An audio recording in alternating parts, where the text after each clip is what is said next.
Bonjour à tous, je vous invite à vous abonner à cette chaîne, à aimer, à partager, à commenter ces vidéos, c'est très important. C'est une manière de nous soutenir. Merci à vous tous. Ce matin, on va parler bien entendu presque un avis de décès avec Christophe Chira. On va voir si ça peut changer, bien entendu, sur la mort plus qu'annoncée, la mort effective de milliers de TPE, PME, alors que le gouvernement, il semble regarder ailleurs depuis la crise sanitaire et il semble être content de lui. D'ailleurs, on a entendu le bulletin d'information, Olivier Véran, qui avait l'air très ravi, forcément, de la situation. Bonjour Christophe Chira, comment allez-vous? Bonjour, on fait aller. Ouais. On fait aller. Alors, je sais pas, j'imagine que vous avez, pendant que vous étiez en coulisses, entendu cette déclaration d'Olivier Véran. Concrètement, eux, les 100 jours, ils sont super contents. Le plein emploi, tout va bien, des aides à gogo, des gens qui se portent bien, tout le monde part en vacances, c'est formidable. Concrètement, du côté du syndicat Antigone, j'imagine qu'on ne voit pas les choses de la même façon, pardon, Christophe Chira. Hein. Non, bien sûr, j'espère d'ailleurs qu'il n'y a pas que de notre côté qu'on ne voit pas les choses de la même façon. Ils sont toujours contents, mais en fait, ils se réfugient derrière ce discours habituel. Hein, tout va bien, on gère, la France est prête, on se rappelle de tout ça. Malheureusement, ça prend de moins en moins puisque les gens sont confrontés à la réalité qu'ils essayent de masquer parce que ça leur convient pas. Mais tout le monde est confronté, pas seulement les commerçants, et on le voit bien d'ailleurs, malheureusement, auprès de notre clientèle. Donc les Français, les citoyens français sont tous confrontés aux problèmes que masquent tant bien que mal les ministres. Ouais. Et parce que on nous parlait des 100 jours d'apaisement, là aujourd'hui, on vous suit, bien entendu, et vous suivez vous-même beaucoup d'artisans qui sont en grande difficulté. On imagine que pour eux, les 100 jours d'apaisement, concrètement, c'est pas vrai pour leur trésorerie et pour l'avenir de leur commerce et de leur profession, de leur savoir-faire, de leur patrimoine. Non, bien évidemment, on enchaîne les catastrophes. C'est à se demander si tout ça est pas, enfin en tout cas, c'est vraiment un concours de circonstances incroyable, puisque plus récemment, enfin les dernières en date, c'était depuis l'été dernier quand même. Hein, ça a commencé les problèmes liés aux factures d'énergie, d'électricité, dont plus personne ne parle et auxquels nos collègues sont toujours confrontés. Alors et ça, c'est un immense problème. Alors, je vous ai appelé hier, Christophe Chira, pour parler de ces chiffres de la Banque de France. Mais c'est hallucinant. C'est la base FIBEN, c'est des données qui sont disponibles depuis début juin 2023. Et le titre de ce formidable tableau Excel s'appelle Défaillance d'entreprise par secteur d'activité. Mais c'est absolument hallucinant. Je donne quelques chiffres qui vous intéressent, notamment l'hébergement et restauration, 78%, plus de 78% de défaillance. Information communication, 47%. Activité immobilière, 28%. Conseil services aux entreprises, plus 33%. Industrie, 56%. J'imagine que vous, ce qui vous intéresse là, c'est l'hébergement, restauration et autres. Mais c'est des chiffres mais c'est plus qu'un effondrement à ce niveau-là. Ce pays est en train de pourrir sur pied. Je suis désolé d'être un peu vif ce matin, mais je suis effaré par ces chiffres, Christophe Chira. Oui, évidemment. Alors, c'est un effondrement qui n'est pas une surprise. Nous, on a été traités de tous les noms, mais on a annoncé tout ça.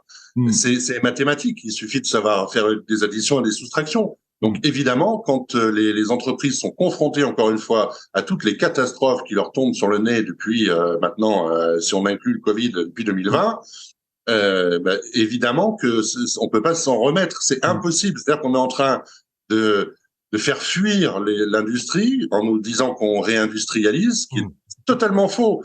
On est en train de nous parler de plein emploi, alors que c'est de la même manière, on peut pas être au plein emploi quand on a un nombre aussi vertigineux d'entreprises qui défaillent. Et attention, dans ces défaillances d'entreprises, ces données Banque de France, ne sont pas inclus les cessations d'activité volontaire. C'est-à-dire que les entreprises, les artisans ou les commerçants ou les TPE et les PME qui arrêtent avant d'être dans l'embarras financier, avant d'être en procédure collective de redressement et de liquidation. Et ça, il y en a énormément. Christophe Chira, ça, pour bien comprendre, que nos éditeurs comprennent bien, ça, finalement, c'est des fermetures, défaillances contraintes. On est d'accord? Oui, c'est ça. C'est quand c'est vraiment trop tard et qu'on finit au tribunal de commerce avec des dettes. Et beaucoup arrêtent avant de ce seuil, puisque quand on est indépendant et qu'on a des dettes, il y a certaines dettes qui demeurent et qui sont personnelles. Et on a des collègues qui, pendant 30 ans, continuent à y vendre leur maison, d'ailleurs, pour payer ces dettes-là. Donc, évidemment, beaucoup arrêtent avant. Et ça, c'est pas dans ces chiffres-là. Oui, oui. Oui, parce que vous avez une estimation, alors je sais que c'est compliqué, mais vous avez une estimation à laquelle on pourrait ajouter les chiffres dont vous parlez à ceux-là qui sont déjà effrayants, qui sont terribles, ces chiffres. Nous, on l'avait regardé en début d'année, en courant 2022, on estimait à 4 fois, c'est-à-dire qu'on estime à 200 000 environ, mais c'est issu d'une déduction. Il faut pas me demander les sources de ces données-là. C'est vraiment voilà, c'est vraiment un ressenti, une cote mal taillée, mais c'est gigantesque. Alors évidemment, dans tout ça, il y a beaucoup d'auto-entrepreneurs qui avaient été séduits par cette mesure, ou en tout cas qui avaient été contraints à ça, puisqu'ils n'avaient plus ni de droit au chômage, ni on se rappelle de l'opération de Bruno Le Maire, qui était ravi d'annoncer plus d'1 million de créations d'entreprises, tout allait bien, alors qu'en fait c'était essentiellement des auto-entrepreneurs, parce que les gens n'avaient plus que ça. Mais sauf que quand on est auto-entrepreneur, il faut des clients pour faire entrer de l'argent. Donc au bout de quelques mois, forcément on jette l'éponge, parce que c'est pas simple. Et donc on se retrouve dans tout ce merdier là, qui est bien organisé, qui correspond d'ailleurs étonnamment aux grandes orientations de politique économique de la Commission européenne de 2016, qui expliquait qu'en France, tout ça c'est écrit, c'est pas des fantasmes, qui expliquait qu'en France, il y avait un trop grand nombre d'entreprises, de TPE, de PME. Bon, alors on est en train de dégraisser. Et sous couvert de protection absolue, Bruno Le Maire n'arrête pas de nous dire que on laissera tomber jamais aucune entreprise. Tout ça, c'est du vent. Et il faut bien que nos collègues entrepreneurs comprennent, et c'est là où c'est un peu compliqué, que les représentations professionnelles établies et qui existent depuis des décennies ne font pas leur boulot. Et c'est pour ça qu'on existe, nous. On s'est dit, on va se reprendre en main nous-mêmes, parce que c'est toutes ces organisations, syndicats, fédérations, ne font pas leur boulot. Et ils sont là pour finalement nous faire avaler des pilules et nous faire avaler les arguments, les justifications hasardeuses et les paroles de légitimation de situations qui sont totalement débiles parfois même, débiles. Oui, parce que vous, c'est le syndicat Antigone, mais il y avait avant, la première forme, c'était les collectifs Les Pendus. On a entendu beaucoup parler. Et Les Pendus, c'est quand même assez évocateur dans la capacité d'être un entrepreneur aujourd'hui et d'avoir des dettes à ne plus en finir et finalement devoir mettre la clé sous la porte. Et vous l'avez dit, faut souvent vendre sa maison et vendre ce qui reste parce on doit éponger les dettes sur son patrimoine personnel, parce que c'est ça aussi. Exactement. Ouais. Exactement. Et c'est d'ailleurs, si ce collectif s'appelait Les Pendus, c'est que en 2014, pour faire un petit peu d'histoire, quand on s'est constitué, c'était suite déjà aux problèmes qu'on rencontrait avec le RSI, qui était la sécurité sociale des indépendants, qui était un régime spécial pour nous, et nos collègues rencontraient des difficultés gigantesques avec ce truc-là. Et on avait effectivement créé ce collectif et appelé Les Pendus parce que c'est la solution, la corde, c'est la solution que trouvaient nos collègues pour sortir des problèmes. C'est invraisemblable à quel point c'est dramatique, ça. Et évidemment, on n'en parle pas. Les paysans, c'est la même chose. Tout ça, c'est mis sous le tapis. Mais il y a un moment où sous le tapis, ça va devenir épais, quoi. Et il faut qu'on réagisse. Il faut que les entreprises, les entrepreneurs comprennent que leur destin est dans leurs mains et qu'il faut arrêter d'attendre après le gouvernement ou après les organisations établies pour se remuer. Parce que si on ne se remue pas, on va tous, c'est une expression, mais on va être nombreux à boire la tasse et quand on se retrouve au fond de l'entonnoir, c'est un peu tard. Vous m'aviez dit il y a quelques semaines de ça, Christophe Chira, lors d'une interview précédente sur cette antenne, vous m'aviez dit finalement c'est très difficile pour moi ou pour le collectif de finalement de dire aux gens, aux entrepreneurs qu'il y a un vrai problème parce qu'ils me répondent pour beaucoup finalement ça me tombera pas dessus ou je vais passer entre les gouttes. Et je me souviens ça m'avait marqué parce que finalement il y a aussi cette problématique que vous avez vous d'aller porter cette parole auprès d'indépendants de manière à se regrouper et peut-être essayer de faire un peu plus de poids dans cette situation qui est de plus en plus catastrophique. C'est toujours le cas pour vous, Christophe Chira? Oui, c'est toujours le cas parce que les indépendants, par définition, sont indépendants et donc sont isolés. Et comme on leur explique à longueur d'émissions de télévision et de déclarations ministérielles que tout va bien, tous ceux qui vont pas bien se disent c'est de ma faute, ça vient de moi. En plus, c'est pervers. Et donc, c'est très compliqué à aller fédérer, à aller informer, d'autant qu'on a la parole à peu près nulle part.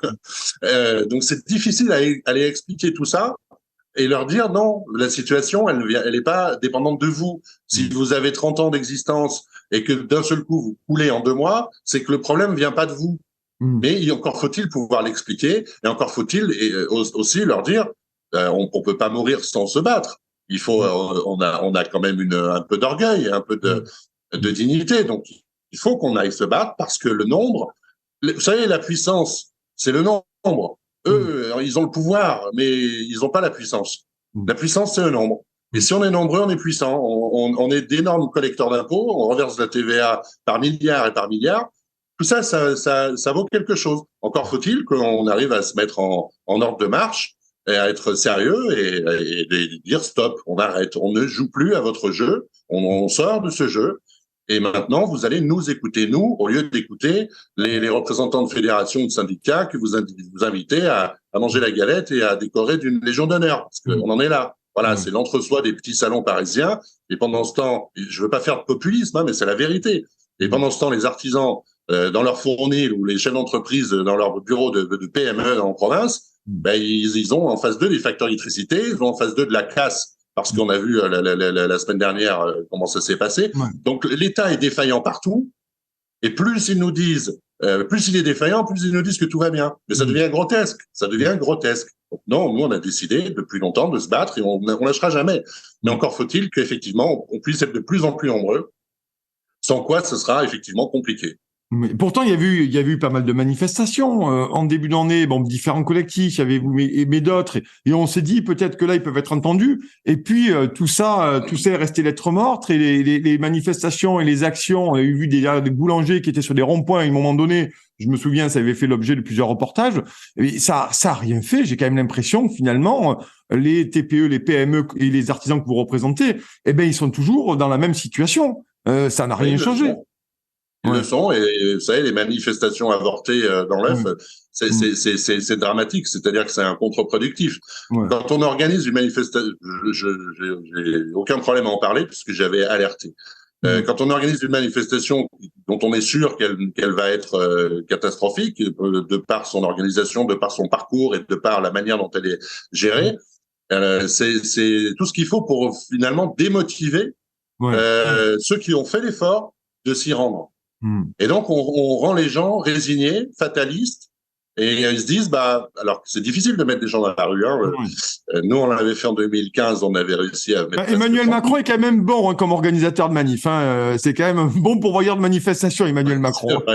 C'est vrai, il est pas mal. Mais on aura du mal à le recruter, c'est une question d'éthique. Mais en tout cas, on démotive les gens, vous voyez, donc on les rend, ils repartent chez eux en se disant, voilà, ça sert à rien, on peut rien faire. Et le problème n'est pas de faire des manifestations. Je pense que le problème est, il y a d'autres solutions. Il y a plein d'autres solutions. C'est très simple de dire on arrête de payer, par exemple. Et c'est le nerf de la guerre, c'est l'argent. Et nous, on recommande depuis début 2020 de gérer sa trésorerie avec une attention toute particulière, d'arrêter les prélèvements automatiques des fournisseurs et notamment des organismes publics, de régler par virement, c'est-à-dire qu'on paye quand on peut, et pas quand les prélèvements tombent. Et il y a tout un tas de mesures à mettre en place pour gérer correctement. Et quand au moins on arrive dans la difficulté, on arrête de payer et puis on voit comment ça se passe. Mais ça laisse un peu de temps, un peu de souffle. Alors que là, beaucoup sont étouffés complètement. Vous savez, les facteurs d'électricité, il en suffit de 2. En 3 mois, c'est réglé. Ben oui, mais c'est pas possible puisque encore une fois, l'électricité ne coûte pas plus cher à fabriquer. Et ça, il faut vraiment encore le marteler. Il n'y a aucune raison que l'électricité qui ne coûte pas plus cher à fabriquer dans ce pays coûte 10 fois plus cher à consommer. C'est impossible.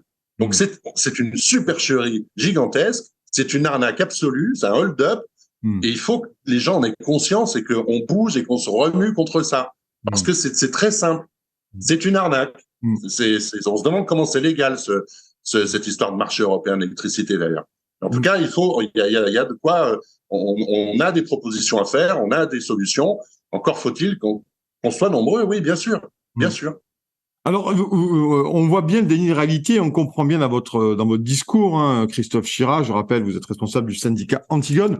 Notamment, vous avez parlé des émeutes et il y a eu une vague d'annulations dans l'hôtellerie et les services du tourisme suite à ces émeutes. Mais non, Olivia Grégoire, qui est ministre déléguée chargée des TPE-PME et toute une série après de mentions, nous dit a déclaré il y a très récemment que le tourisme continue de bien se porter. Donc, Olivia Grégoire, c'est celle qui déclarait because de la crise, désolé pour l'anglais, mais because de la crise, finalement, on peut pas faire autre chose. Et ils sont dans un déni de réalité totale. Et j'imagine que vous, quand vous entendez Olivier Grégoire au banc de l'Assemblée nationale dire qu'il n'y a pas de souci en termes que les réservations vont bien et que le tourisme se porte bien, vous devez bouillir, Christophe Chira, non, quelque part? Bien sûr, mais c'est pas surprenant. Olivier Grégoire, elle n'est pas un mensonge près. Donc, un de plus, un de moins, c'est pas très grave. Tout comme Bruno Le Maire. Enfin, encore une fois, c'est le mensonge permanent.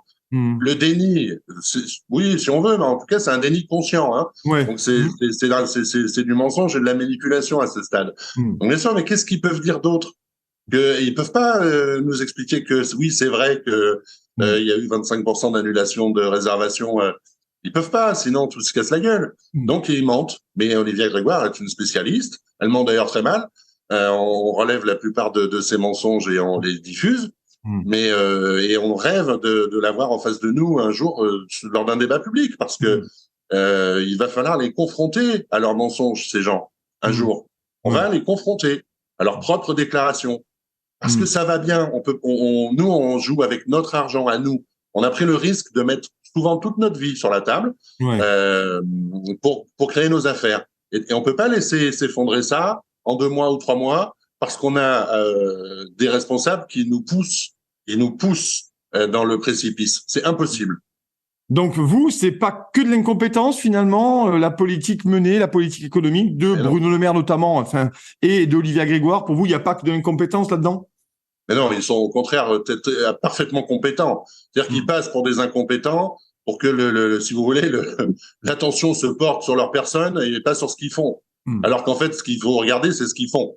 Et ce qu'ils font, c'est qu'ils nous poussent les mesures de soutien qu'ils annoncent, toutes les mesures d'aide, tout ce qui a été fait depuis des mois et des années, sont tellement disproportionnées par rapport à l'ampleur des dégâts et des préjudices que subissent les TPE et les PME, que ça ne peut pas être autre chose qu'une volonté, mais une volonté de nous endormir au sens anesthésié, euthanasié, en douceur, c'est-à-dire qu'avec un petit peu de cynisme en plus. Mais non, ils sont pas incompétents. Ils sont très compétents. Ils font exactement ce qu'ils doivent faire.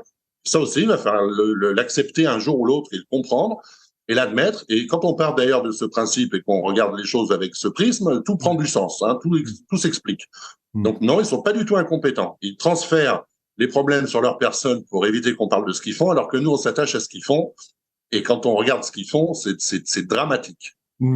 Mais ce qui est important aussi de dire, c'est qu'il y a les commerçants indépendants, vous l'avez dit, les TPE, les PME, mais il y a aussi, et c'est là où j'aimerais avoir votre avis là-dessus, on a vu quand même ces derniers mois, Christophe Chira, des fermetures de Camailleux, de Pinky, de copains-copines et tout, Koukaï aussi. Donc là, on n'est quand même pas sur les TPE, PME, et même eux sont en train de passer l'arme à gauche au fur et à mesure. Donc maintenant, les gens vont dans les centres commerciaux, et vous avez des locaux commerciaux, vous le savez mieux que moi, qui sont absolument vides, parce que ces marques ont fermé, et bien sûr, ce qui induit des licenciements économiques de gens qui se retrouvent dans la galère, pris entre le feu la réforme des retraites et la réforme de l'assurance chômage. Donc véritablement, là, on a l'impression que c'est un saccage, mais à qui profite le crime? C'est la question que j'ai envie de poser. À qui profite le crime?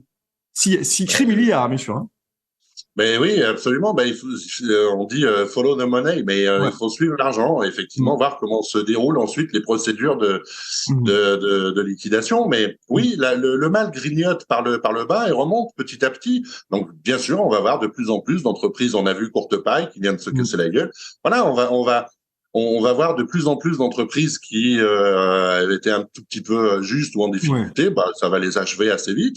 Et puis ça va monter on sait pas trop où, mais ça va continuer à monter, sans parler de ceux qui fuient parce qu'ils ont les moyens. Et là, je parle de gros industriels qui fuient la France puisque ils ne seront jamais compétitifs avec une énergie qui coûte 5 fois plus cher que dans un autre pays. C'est juste impossible. Donc on est en train d'organiser tout ça dans ce pays avec la bénédiction évidemment, du MEDEF, de toutes les institutions, tout va bien, et on nous raconte n'importe quoi sur les plateaux de télévision. Ça suffit. C'est simple à comprendre. Il faut juste l'expliquer. C'est mathématique. Il n'y a vraiment rien de compliqué. Il faut juste pouvoir donner la contradiction à tous ces gens qui nous expliquent ça, et que non, tout va pas bien, et tout va malheureusement aller de moins en moins bien.